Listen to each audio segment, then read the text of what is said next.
Okay, the first half of the record, the preparations were a lot different to the second half.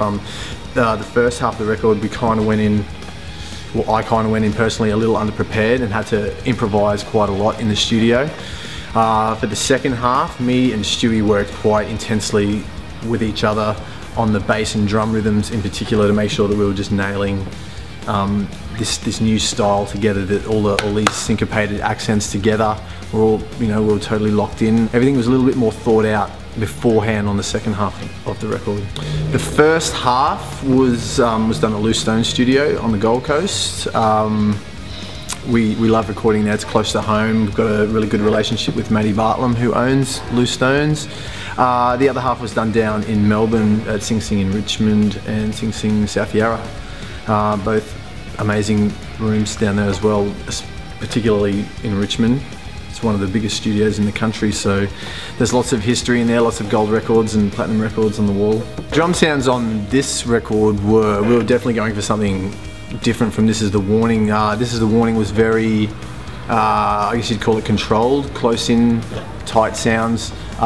Forrester was definitely after a lot more room on this one, so going nuts with room mics. Like, I think down in Melbourne we used about 30 lines on the drums, just the drums. So that was about probably 10 to 12 just room mics placed around the room, not even anywhere close to the drums. So yeah, definitely a bit more of that kind of live sound.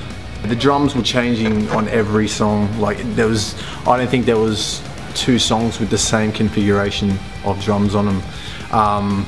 Some songs, for example, like Insider and Burning Man had massive kick drums on them. We had about 15 snare drums at our disposal at any one time, so we would literally go through 15 snare drums trying to get the right sound for each song. Toms would get changed out. The only thing that would stay constant was the cymbals.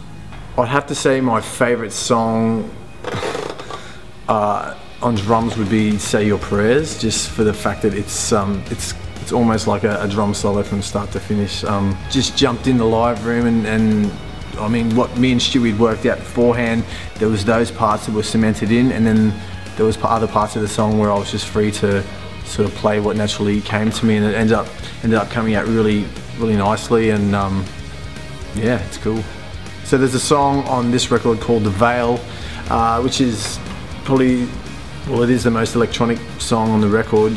Myself and Stewie really sort of went to town on that one. We built up a library of sounds that we recorded in my dining room at home. There was a whole bunch of stuff going on. We were smashing bins, we were stomping on floorboards, using cheese graters.